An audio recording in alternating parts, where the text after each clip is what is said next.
السلام عليكم.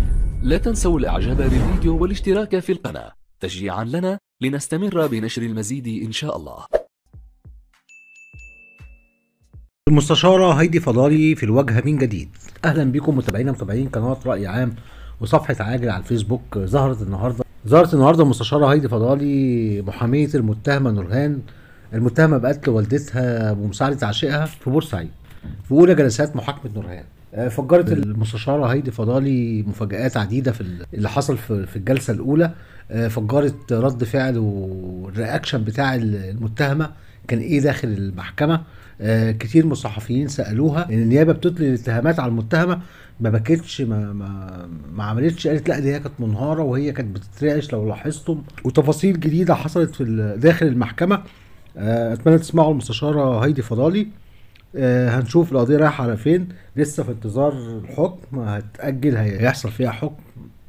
كلهم واقفين بره بيسجلوا مع القنوات الإخبارية ومواقع التواصل في انتظار الجديد، والمستجدات كلها هنقول لكم عليها. شكرا جدا ليكم. السلام عليكم على التقرير بتاع المستشارة هايدي فضالي.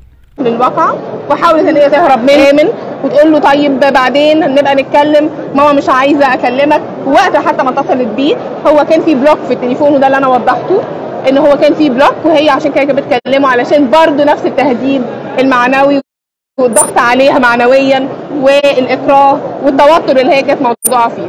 فاتكلمنا في كل الامور وكفايه عشان ننتظر بقى ان شاء الله حكم المحكمه ونثق ان شاء الله في حضرتك قلت النهارده ومش مستجيب لحضرتك ولا هو انا اتمنى ان هو طبعا يبقى مش طفل، واتمنى ان يبقى فيه مواثيق دوليه، وانا يمكن قلتها مع ان هي خارج الموضوع، ولكن ده تدعيما لحق المرحومه داليا الله يرحمها، ان هو فعلا المجرم ده هيبقى محطوط في دار من دور الرعايه وبيعمل معامله يعني فاقدين الاهليه مثلا بعد ما ارتكب بالجرم ده وبالاخلاق دي وانه بهدل عيله بحالها من اب وبنت وقتل ام.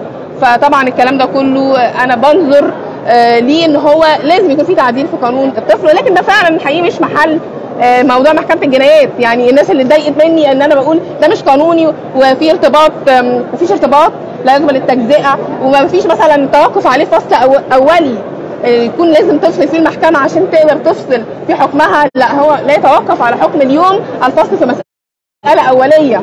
فطبعا الدفع انا شايفاه ودي وجهه نظر خاصه، والمحكمه طبعا ممكن تستجيب لطلبه النهارده المدعي بالحق المدني ان هي تاجل القضيه، ممكن تستجيب ده للمحكمه، ولكن في رايي ان هو طلب ملوش اي اساس من الصحه ولا القانون. طيب يا فندم توقعاتك ايه في الحكم النهارده؟ انا بطلب البراءه والتمست ان هو يبقى في تعديل للقيد والوصف ومفيش سبق اصرار، والتمست ان هو يكون ضرب افضى الى موت، وكمان اللي عمل واقعه الضرب هو الولد، هي ما مدتش ايديها. وقلت ان في تناقض في الاقوال كتيره بين اقوال المتهم وبين نفس اقواله في نفس التحقيقات النيابه العامه. مره قال انا عملت كذا، ومره قال لا، مره قال انا استعملت سكينه وانا اللي جبتها، ومره قال لا هي اللي جابت السكينه. وفي طبعا تناقض كتير في الاقوال.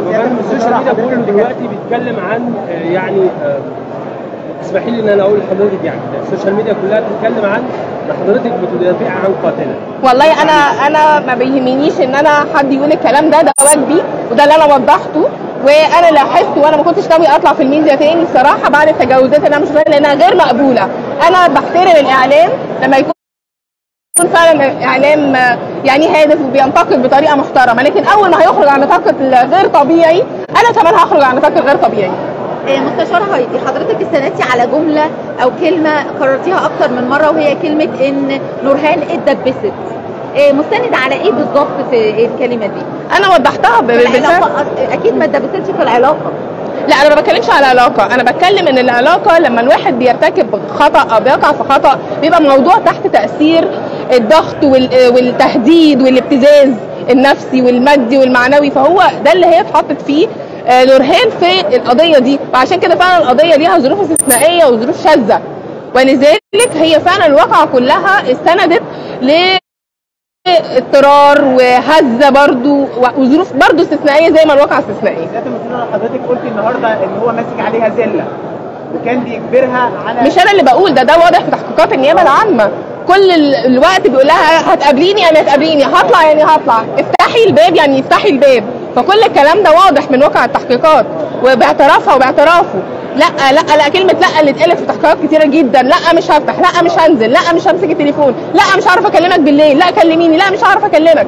فكلها بتبين قد ايه ان هي بتحاول تخرج خروج امن منه لانها خايفه منه، خايفه من الابتزاز وخايفه من المقاطع اللي كانت على الفيديو. النهارده يا فندم النيابه النهارده في مرافعتها قالت تم التواصل 3 مرات قبل وقوع الجريمه بيوم واتفقوا في السوبر ماركت على الوجهات الجريمه. لا ما كانش فيه اتفاق ولا حاجه، بالعكس الاتفاق لازم يكون صريح وواضح. هي كانت بتقول له بطل هبل واللفظ باين وسبت ومشيت، ده اللي قالته في التحقيقات، بطل هبل وسبت ومشيت. ففين الاتفاق السابق؟ ويوم الواقع كانت في دروسها وكانت يوم عادي جدا بالنسبه لها وجامعه وما كانش فيه الكلام ده خالص. ايه المانع ان هي كانت تصوت مثلا؟ ما هو اللي كان خلاها تصوت في الاخر كانت صوتت في الاول، كانت عرفت تقول له ابعد عني ما دام هي عايزه كده. في تهديد وفي اكراه وفي ابتزاز وفي خوف من الفضيحه، وهي قالت كررت كذا مره في خوف من الفضيحه وخوف على اخواتها وخوف من اكتشاف الامر ده اللي هي عايزه تقلبه وتغطي صحتها. بعد زي ما حضرتك بتقول خايفه على امها، كانت ممكن صوتت بعد ما الولد نزلت، مش كدبت وقالت لاخواتها روحوا المستشفى وضحكت عليهم وعملت بالظبط. على فكره ده الامر اللي دايما بيحصل في الوقائع دي، لما حد بيتورط في حاجه حتى لو كان التوريطه دي في ابنه بيسكت ويسكت. لا خلاص ماتت، هي ماتت، دخلت لقيته خلص زي ما هي قالت، حاولت تخبط قفل الباب. فهي حالة اللي خلاها في حالة الاستهلال وده في الأول خلاها في الآخر ما كانش هي خافت. طبعا الواقعة صعبة جدا جدا جدا، ولكن ده يؤكد إن الموضوع فيه حاجة غلط. في حاجة غلط. تعليق حضرتك النهارده على عدم حضور الأب وإشراف المجني عليها، عفوا المتهمة وزوج المجني عليها النهارده. عدم حضوره. انا وضحت ان هو في عندي توكيل عن نفسه وبصفته دي الجزء الجديد ان هو وبصفته ولي طبيعي عن القاصر نورهان اللي لم تكمل لسه او تبلغ من العمر 21 عام.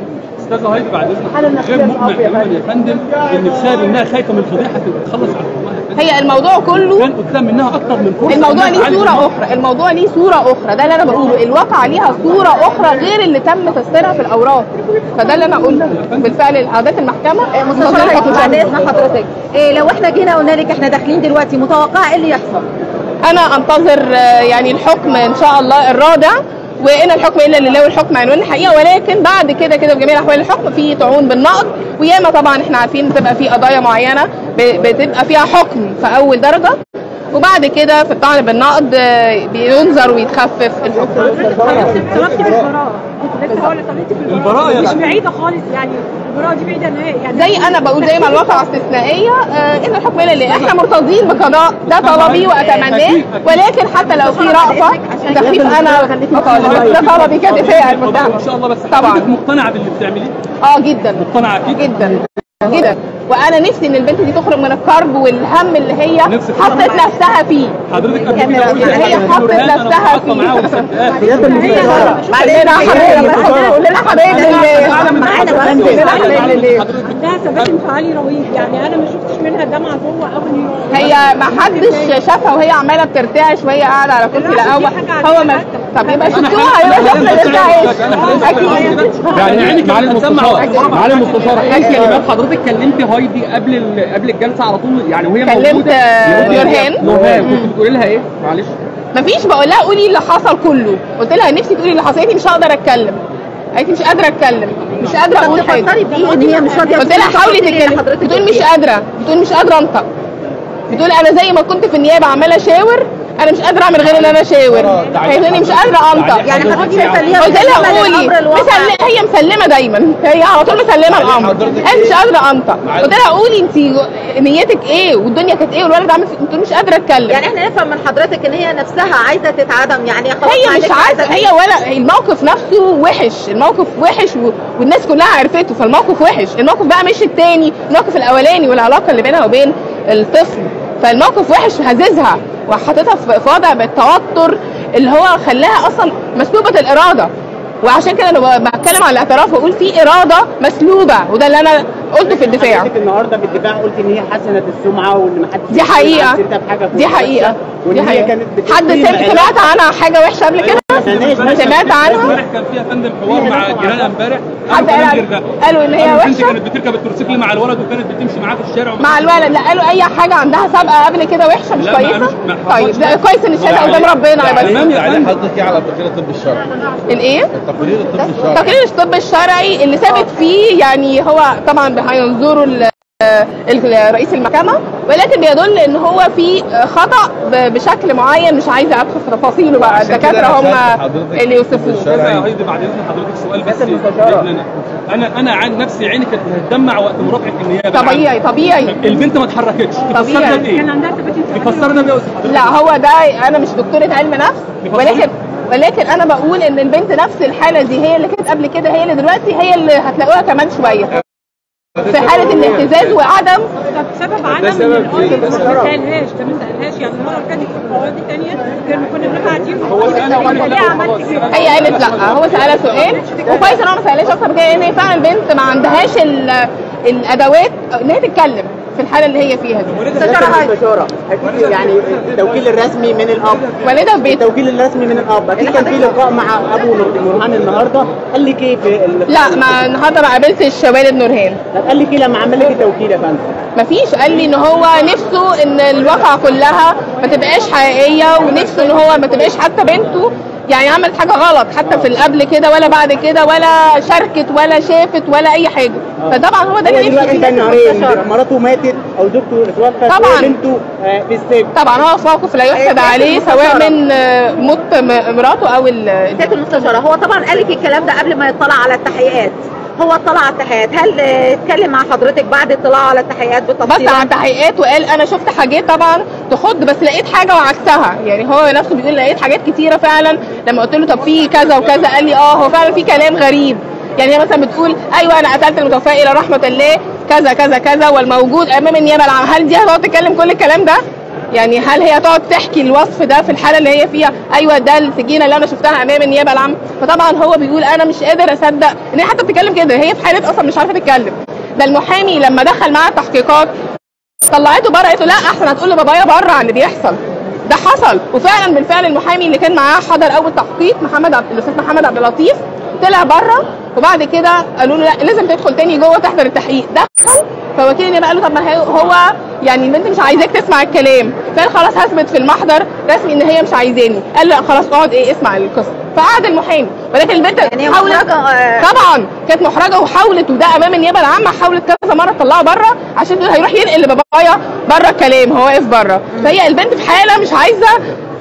انت اللي باباها عارف الموضوع وقالت المتهم معاها ان هو مفيش اي مشكله واحنا نبعد. ان احنا ايه؟ واحنا نبعد. ازاي حضرتك بتقولي دلوقتي ان لا مش فاهمه السؤال. حضرتك قلتي امرأة ان باباها عارف الموضوع من والدتها. ده الموضوع الاولاني بتاع الفجر لما دخل لهم الفجر وكده، والكل كان عارف الواقعه دي. لما قال لها لا هتفتحي برضه بالاجبار وفتحت له ودخلها في الموبايل ربع ساعه وراح في النوم. توقعاتك ايه بقى؟ انا اتمنى طبعا الحكم بالبراءه. السلام عليكم، لا تنسوا الاعجاب بالفيديو والاشتراك في القناة تشجيعا لنا لنستمر بنشر المزيد إن شاء الله.